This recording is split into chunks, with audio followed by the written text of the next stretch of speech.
5 years ago, the Osgood Township Museum decided to build a heritage garden. They started with a patch of lawn and a backyard with a few trees.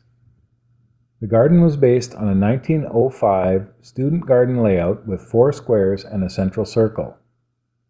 Over the years, the garden grew and flourished. An orchard was added to the backyard. Because watering the garden consumed a lot of time and effort by the staff, the museum decided to install a rainwater harvesting and drip irrigation system. They partnered with the South Nation Conservation Authority and Just Food Ottawa to assist funding the project.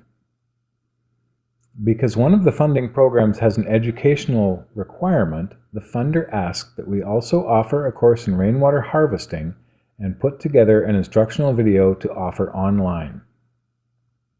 Labor was provided by volunteers from the museum's volunteer base.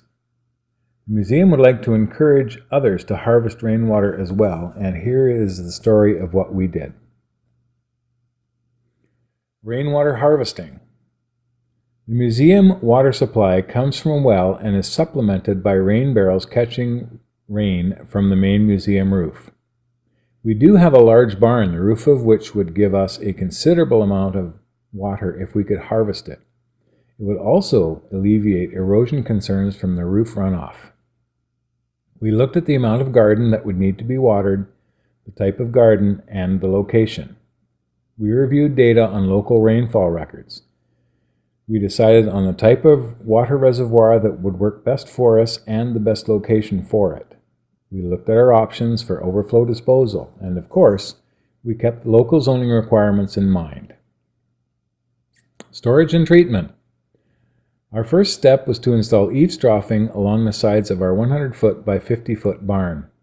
Half of the roof drains toward the back of the barn, where we built a level and well-drained gravel pad to hold the tank. The tank size had been determined by estimating the amount of rainfall runoff and the garden's watering needs. We also built a shed around the tank area, as it is located on grounds open to the public and needed to be protected.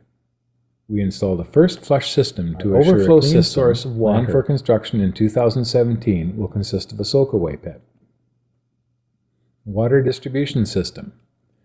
Once our water source was in place, we installed our water distribution system. We rented a trencher and dug trenches from the water tank to the main areas that will need watering. We decided on a pressure system rather than a gravity system, as the garden is a long way from the tank and the pressure drop made a gravity system impractical.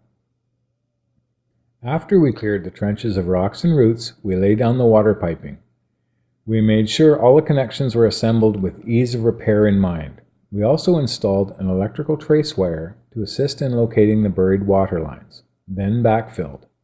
Finally, we connected drip irrigation hoses in the garden proper.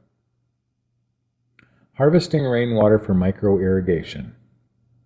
Our main design plan laid out the various types of gardens we had and how we would irrigate each one. We have a vegetable garden, a number of flower gardens, and an orchard to water. Each would need their own specific amount of water and type of applicator. We installed a combination of micro sprinklers, micro emitters, and drip tape. We made sure staff were trained in monitoring the system on a regular basis and repairing the system as needed. Volunteers experienced in running these systems will do whatever spring startup and fall winterization tasks are needed. After the project was completed, the museum put together a lovely picnic to thank all the volunteers for their work.